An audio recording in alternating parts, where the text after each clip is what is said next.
predicting demand is one of the hardest things for forecasting when it comes to your go-to-market motion, because that also dictates your hiring plan. One of the things that I found incredibly clever that my head of sales created was a new style of role, a hybrid SDR AE role called the ISR, Inbound Sales Rep.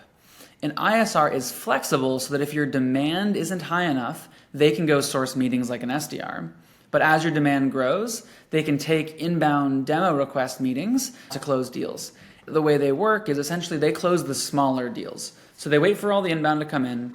If it's a smaller deal, they take the first meeting and then they pass it off to an AE to work on those bigger deals, and they get credit, of course, for that. And if it's a smaller deal, they get practice becoming an AE themselves by closing those smaller deals and helping pad a lot of the revenue that you get in a given month.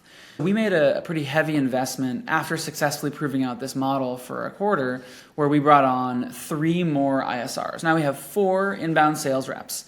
And these reps are comped on their ability to help the sales motion.